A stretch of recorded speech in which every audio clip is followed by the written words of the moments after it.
आप देख रहे हैं सागर टीवी न्यूज। नमस्कार, सागर टीवी न्यूज में आपका स्वागत है। मैं हूं नेहा गंगेले। आइए नजर डालते हैं दिन भर की खास खबरों पर। युवक को 3 लोगों ने छुरा मारकर किया घायल, बाइक से हुए फरार। पुलिस मामला दर्ज कर जांच में जुटी। रहली थाना अंतर्गत एक व्यक्ति चलती बस से गिरकर हुआ घायल। अस्पताल ले जाते वक्त घायल ने रास्ते में तोड़ा दम। बस स्टैंड के पास नाले में पड़े शव की शिनाख्त श्री रामनगर निवासी सुनील तिवारी के रूप में हुई। मृतक के परिजनों ने हत्या की जताई आशंका। भाभी को मायके लेने गए देवर की अज्ञात कारणों से जहरीला पदार्थ खा लेने से तबीयत बिगड़ी। जिला अस्पताल में इलाज के दौरान हुई मौत। खबरें अब विस्तार से। शहर के कोतवाली थाना क्षेत्र में सोनू लारिया नाम के युवक को 3 लोगों ने छुरा मारा और बाइक से भाग गए। घटना का कारण पता नहीं चला है। पुलिस मामले की जांच कर रही है। लाजपतपुरा वार्ड निवासी सोनू लारिया रविवार की दोपहर घर के पास खड़ा था। वह नहाने जा रहा था, तभी मोटरसाइकिल पर इमरान और उसके 2 साथी आए और चाकू मारकर भाग निकले। उसके परिजनों ने पुलिस को सूचना दी। उसको जिला अस्पताल में भर्ती कराया गया। घायल के भाई प्रमोद लारिया ने बताया कि घटना की वजह पता नहीं है। जैसे ही उन्हें पता चला वे अस्पताल आ गए। ये घटना लाजपतपुरा वार्ड चूने की डांट के ऊपर बैरिस्टर के फर्श की है। भाई हमारा छोटा नहाने के लिए जा रहा है। बाल्टी जैसे ही भरने लगा तो 3 लोग मोटरसाइकिल पे आए, जिसमें इमरान गाड़ी चला। उनने बुलाया तो हमारा छोटा भाई चला गया साथ में। तो थोड़ी सी दूरी जाके ओट में मतलब पास में जाके उन लोगों हम साबुन उठाने चले गए। इतने में वो लोग मार के चले गए। फिर हमारा छोटा भतीजा आया, उसने बताया कि चाचा वहाँ रास्ते में डले हुए हैं और खून बह गया है, मतलब 20 फुट मतलब लंबाई में, तो यहाँ से बह गया है पूरा। तो हम लोग गए, फिर वहाँ ज़्यादा भीड़ हो गई। पुलिस को भी फ़ोन लगाया तो कहने हम भेज रहे। फिर 2 बार फ़ोन लगाया, तब पुलिस फिर वहाँ पहुँची और 108 भी पहुँची। फिर तब हम लोग साथ में लेके आए। फिर तो वहाँ मतलब उन्होंने चाकू से वार किया है, तो पूरा मतलब ओंठ कट गए हैं और गाड़ी के यहाँ का पूरा शरीर छुला हुआ है। इस हमले में उसका ओंठ कट गया है। पुलिस ने मामले की जांच शुरू कर दी है। नवीन सोनी, सागर टीवी न्यूज। रविवार की सुबह रहली के पास खमरिया गांव में एक व्यक्ति बस से गिर गया, जिसे जिला अस्पताल लाते वक्त रास्ते में उसकी मौत हो गई। रविवार की सुबह रहली थाना क्षेत्र के खमरिया गांव में एक व्यक्ति की बस से गिरने से मौत हो गई। जानकारी के मुताबिक रहली निवासी नंदू वाल्मीकि नगर पालिका में कार्यरत था और रहली बस स्टैंड की साफ सफाई करता था। रोज की तरह रविवार की सुबह ही वह घर से बस स्टैंड की सफाई करने निकला था, लेकिन वह खमरिया जाने वाली बस में बैठ गया और रास्ते में वह चलती बस से गिर गया, जिसे जिला अस्पताल लाते वक्त रास्ते में उसकी मौत हो गई। घटना के संबंध में मृतक की मां जगरानी वाल्मीकि ने बताया कि नंदू शराब पीता था और रविवार को भी उसने सुबह से ही शराब पी ली थी, जिसके बाद वह नौकरी की कहकर घर से निकला था। लेकिन थोड़ी देर बाद फोन से जानकारी मिली कि वह बस में से गिर गया है, जिसको अस्पताल लाते वक्त रास्ते में उसकी मौत हो गई। स्टैंड झाड़ा तो स्टैंड झाड़ा तब घरे हमारे हाथी बेटा का पता का के दारू पी लाई के का कल्ला बेटा, तो गाड़ी में बैठ गया सो खमरिया रोड पे एक्सीडेंट हो गया। कैसे हुआ है? गाड़ी से मोटर से बड़ी से तो चलत गाड़ी में से काय में से कुंड पड़ी। हमारे अपने घर बेटा जब हमारा खबर मिल जाओ हमारे भगत ड्यूटी पे गए थे, को देख रहा बेटा है हल्का लड़का अपनी ड्यूटी पे जे अपनी ड्यूटी पे कौन आ जाइए 30 दिन आ जा। वहीं पुलिस ने पंचनामा कर शव को पोस्टमार्टम के लिए भेज दिया है और मामले की जांच कर रही है। विकास यादव, सागर टीवी न्यूज। शनिवार की दोपहर बस स्टैंड के पास नाले में पड़े शव की शिनाख्त श्री राम निवासी सुनील तिवारी के रूप में हुई, जिसका रविवार को पोस्टमार्टम कराया गया। शनिवार की दोपहर गोपालगंज थाना क्षेत्र के बस स्टैंड के पास नाले में पड़े शव की शिनाख्त श्री रामनगर निवासी सुनील तिवारी के रूप में हुई है। मृतक 8 अक्टूबर को अपने गांव साईखेड़ा गया था, जहां से वह 9 अक्टूबर को वापस आया था, लेकिन उस दिन से वह अपने घर श्री रामनगर नहीं पहुंचा।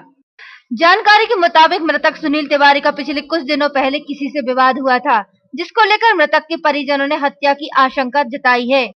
घटना के संबंध में मृतक के परिजन सुमित तिवारी ने बताया कि मृतक पिछले 2 दिनों से घर से लापता था और हमें लगता है कि इनकी हत्या हुई है। किसी ने मार के फेंक दिए ना। किसी पे शक है आपको? शक किस पे कर सकते? किसी से विवाद हुआ था? मालूम नहीं। गाँव गए थे 8 तारीख को, 9 तारीख को वापस आए हम सागर में रहते थे। वहीं उन्होंने घटना की निष्पक्ष जांच कराने की भी मांग की है। देखा जाए तो पुलिस ने शव का पंचनामा कर पोस्टमार्टम कराया है और मामला प्रारंभिक जांच में ले लिया है।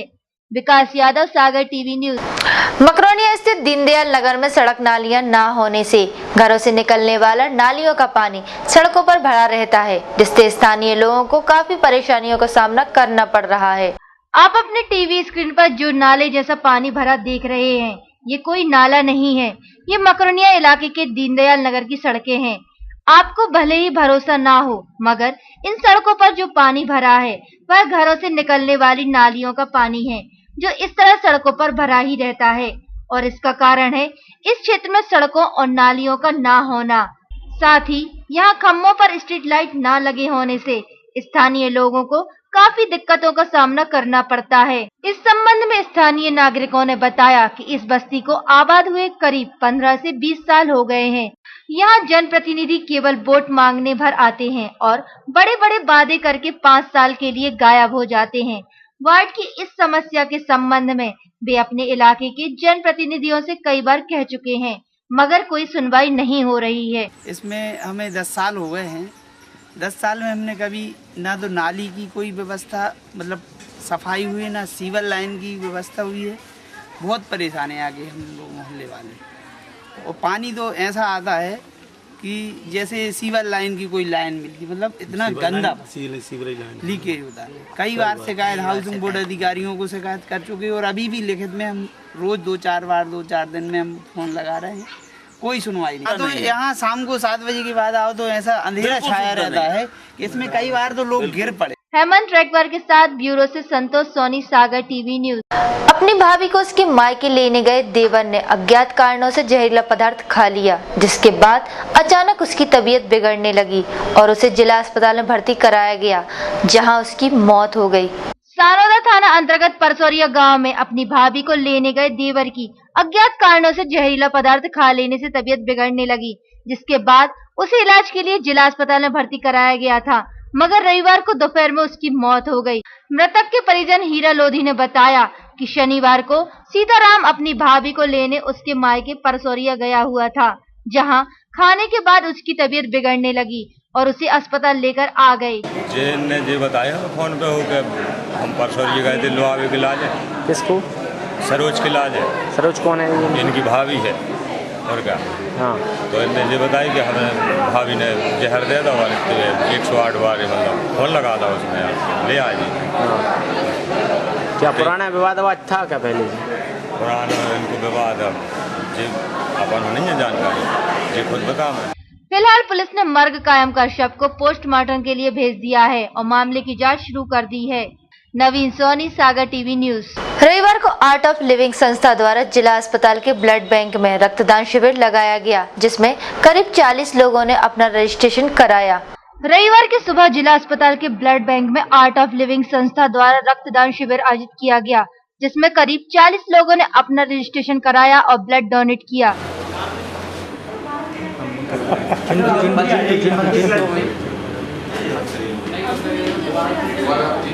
इस दौरान ब्लड डोनेट करने आए लोगों ने कहा कि रक्तदान करना एक अच्छा कार्य है और इससे हम कई लोगों की जिंदगियां भी बचा सकते हैं और थैलीसीमिया बीमारी से पीड़ित लोगों की इस कार्य से मदद हो जाती है। आज ब्लड डोनेशन कैंप चल रहा है। इस 6 दिवसीय आर्ट ऑफ लिविंग का 6 दिवसीय हैप्पीनेस प्रोग्राम चलता है, तो उसके तहत उसमें सेवा एक्टिविटी रहती है। तो जब ये हुआ था अभी 15 दिन पहले, तब उसमें जो पार्टिसिपेंट थे उन्होंने ये डिसाइड किया था कि हम ब्लड डोनेशन कैंप लगाएंगे। उसमें डॉक्टर साहब हैं मिथिलेश चौबे जी, उन्होंने किया था तो उन्होंने ये सुझाव दिया। कई लोग डरते हैं ब्लड देने में, लेकिन मैं हर 4-6 महीने में देते हैं, 6 महीने में एक बार ब्लड देते रहना, क्योंकि बॉडी में विशेष अंतर नहीं आता। क्या फीलिंग है आपको ब्लड डोनेट करने के पीछे? लोगों की ज़रूरत पूरी करना। कई लोग परेशान घूमते हैं ब्लड के लिए, हमेशा लगता है किसी के लिए कुछ करना चाहिए। वहीं इस रक्तदान शिविर में उपस्थित डॉक्टर मिथिलेश चौबे ने रक्तदान को बढ़ावा देते हुए कहा कि प्रत्येक व्यक्ति को हर 3 माह में अपना ब्लड डोनेट करना चाहिए ताकि वह स्वस्थ रह सके। तो आर्ट ऑफ लिविंग जो संस्था है, उनका उद्देश्य था कोई सामाजिक अच्छा कार्य करना, सौभाग्य से मैं भी उस संस्था में वहाँ गया हुआ था। तो जब ये बात उन्होंने मुझसे पूछी कि कोई सामाजिक अच्छा कार्य हमको मिलकर करना है, तो मैंने उन्हें सजेस्ट किया अपने अनुभव के आधार पर सबसे अच्छा काम जो धार्मिक भी है और सामाजिक भी, वो रक्तदान से अच्छा कोई दूसरा नहीं हो सकता। क्योंकि आध्यात्मिक दृष्टिकोण से भी दान जो है, और रक्तदान एक इतना बड़ा दान, औषधि दान का एक अंश है कि जो किसी के जीवन को न केवल बचा सकता है, बल्कि ऐसा भी हो सकता है कि वो व्यक्ति अपना परिवार में एक अकेला और वो बच जाए, और उसके बचने से उसकी संतति आगे चलती जाए। और कितने पीढ़ी तक वो संतति चलेगी, जितनी पीढ़ी तक वो संतति चलेगी, आपका वो दान उतनी पीढ़ी तक कायम रहेगा। तो इससे बड़ा कोई दान नहीं है। सागर टीवी न्यूज के इस अंक में अब वक्त हो चला है ब्रेक का। ब्रेक के बाद भी खबरों का सिलसिला यूं ही जारी रहेगा, तो देखते रहिए सागर टीवी न्यूज।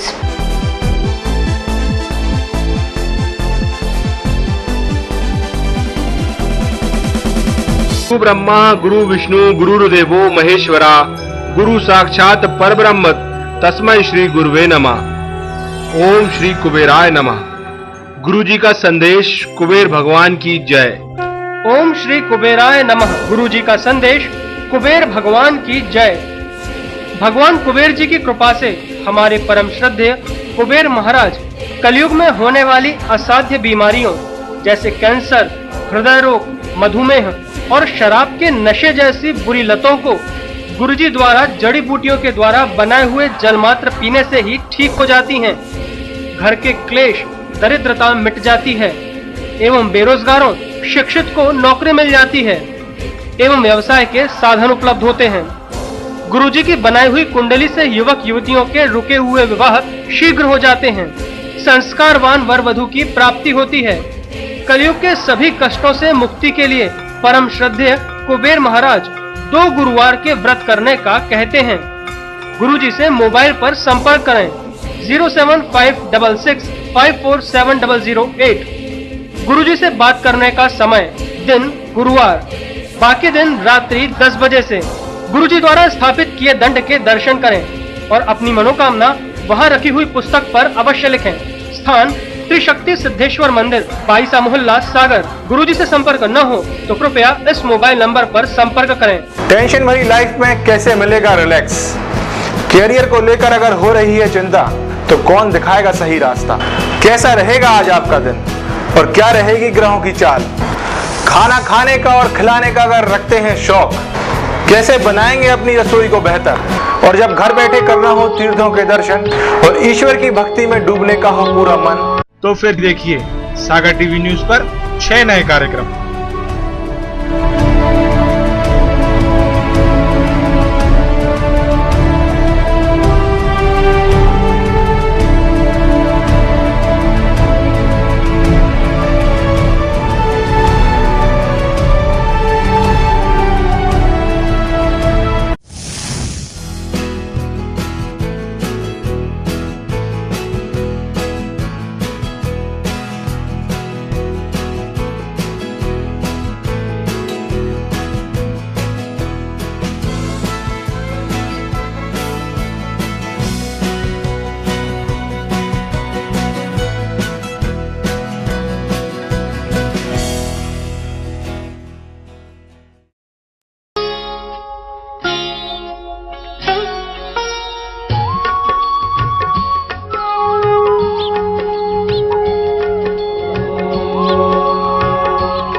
क्या कहती है आपकी राशि? कौन सा समय है आपके लिए शुभ? क्या है आज ग्रहों का रहस्य? कैसा रहेगा ये दिन आपका? जानने के लिए देखिए हमारा कार्यक्रम।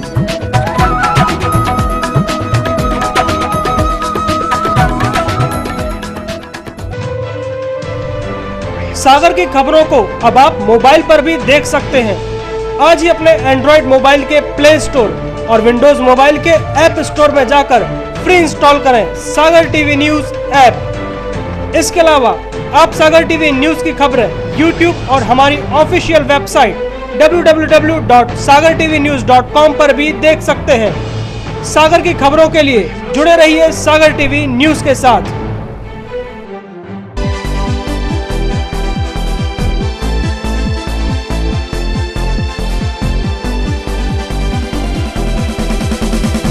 ब्रेक के बाद आपका स्वागत है। जिले में आगामी दिनों में संपन्न कराए जाने वाले नगरीय निकायों और पंचायत आम निर्वाचन 2014-15 निर्वाचन आयोग के दिशा निर्देशों के अनुरूप निष्पक्ष और कानून व्यवस्था बनाए रखकर संपन्न हो सके, इसको लेकर कलेक्टर ने निर्वाचन से जुड़े अधिकारियों की बैठक लेकर आवश्यक निर्देश दिए।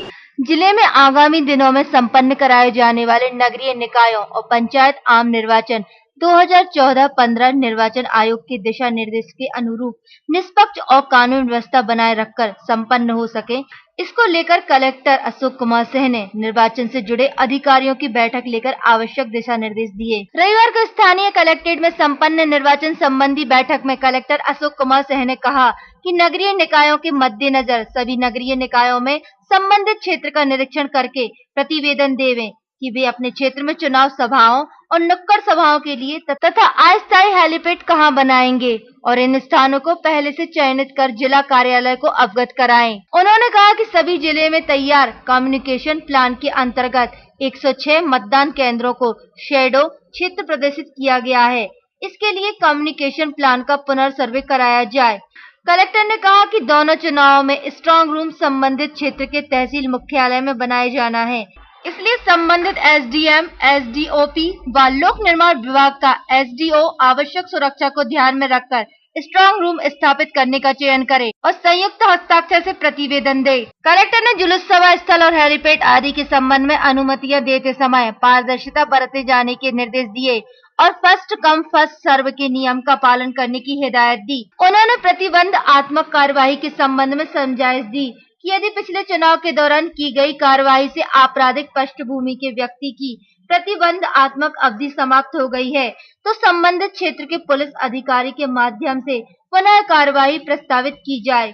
तो वहीं कलेक्टर एवं जिला निर्वाचन अधिकारी अशोक कुमार सिंह की अध्यक्षता में संपन्न त्रिस्तरीय आम निर्वाचन 2014-15 संबंधी बैठक में वार्डों के आरक्षण की जानकारी दी गई। कलेक्टर एवं जिला निर्वाचन अधिकारी अशोक कुमार सिंह की अध्यक्षता में संपन्न त्रिस्तरीय पंचायत एवं आम निर्वाचन 2014-15 संबंधित बैठक में जानकारी दी गई कि ग्राम पंचायत के वार्डों के आरक्षण की कार्यवाही 21 अक्टूबर को सुबह 10:30 बजे से कार्यालय जनपद पंचायत में बेहद प्राधिकारी तहसीलदार द्वारा संपादित की जाएगी। ग्राम पंचायत के सरपंच पदों की आरक्षण प्रक्रिया में 21 अक्टूबर 2014 को प्रातः 10:30 बजे से बेहद प्राधिकारी तहसीलदार द्वारा जनपद पंचायत कार्यालय में संपन्न की जाएगी।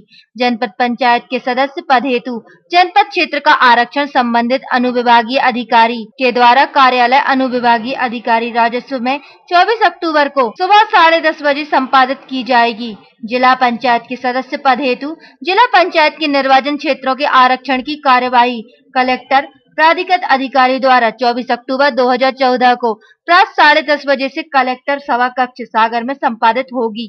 राणा तिराहा से रेलवे स्टेशन की रोड का निर्माण कार्य करीब पूरा हो चुका है, मगर स्थानीय दुकानदार आधी सड़क पर वाहन खड़े कर देते हैं, जिससे दिन भर जाम सरीका लगा रहता है। राणा तिराहा से डिम्पल पेट्रोल पंप की ओर जाने वाले रोड का निर्माण कार्य तकरीबन पूरा होने जा रहा है और अब उस पर वाहन भी आने जाने लगे हैं, मगर इसके बाद इस सड़क के किनारे बहुत से गैरेज खुले हुए हैं और साथ ही स्थानीय लोग आधी सड़क पर हर दिन अपने वाहन खड़े कर देते हैं, जिससे सड़क पर दिन भर जाम सरीका लगा रहता है। ये मार्ग शहर के सबसे व्यस्ततम मार्गों में से एक है। इस सड़क पर सब्जी मंडी, रेलवे स्टेशन भी स्थित है, मगर नगर निगम इस ओर कोई ध्यान नहीं दे रहा है। हेमंत रेगवार के साथ ब्यूरो से संतोष सोनी, सागर टीवी न्यूज। जिला सहकारी केंद्रीय मर्यादित बैंक के प्रधान कार्यालय सागर के कर्मचारियों ने प्रधानमंत्री स्वच्छता अभियान के तहत परिसर के अंदर झाड़ू लगाकर साफ सफाई की और गड्ढे खोदकर फलदार वृक्ष लगाए। रविवार को प्रधानमंत्री स्वच्छता अभियान के तहत जिले के सहकारिता केंद्रीय मर्यादित बैंक के प्रधान कार्यालय सागर के कर्मचारियों ने झाड़ू हाथ में लेकर कार्यालय परिसर के अंदर झाड़ू लगाई और कचरा उठाकर डस्टबिन में डाला। इस दौरान परिसर के अंदर गड्ढे खोदकर वहां के कर्मचारियों ने समिति प्रबंधक के नेतृत्व में फलदार वृक्षों के पौधे रोपे। हाँ, उठा दिया।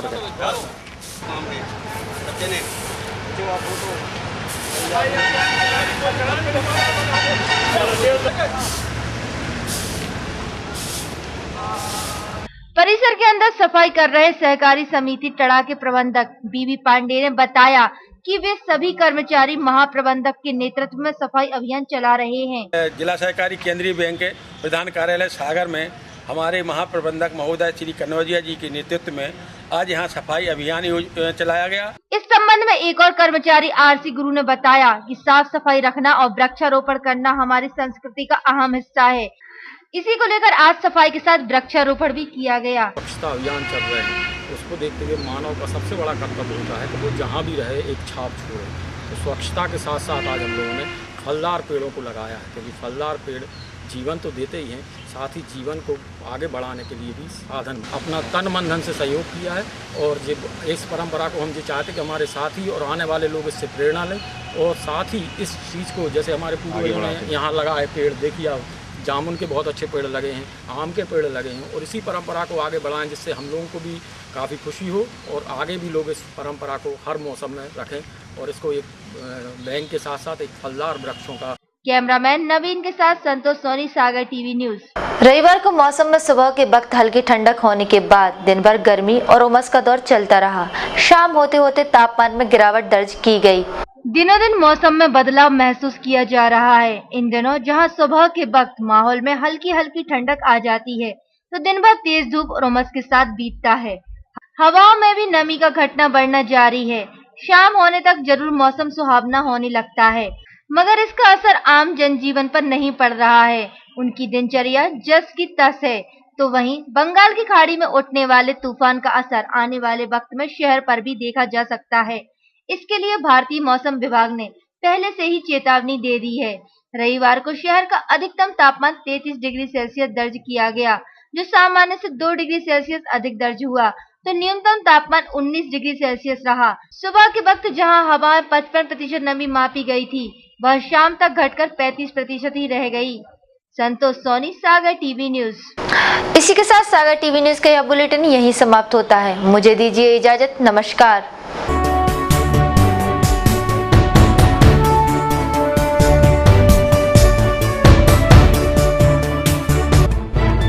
गली से मोहल्ले तक, शहर से गांव तक, प्रदेश से देश तक, चाहे जैसी भी हो मुश्किलें और जैसे भी हो हालात, हम पहुंचाएंगे आप तक आपकी बात। 24 घंटे पूरे सप्ताह हर घटना पर रहेगी पैनी नजर, जिससे आप न रहें बेखबर। देखिए सागर टीवी न्यूज दिन भर।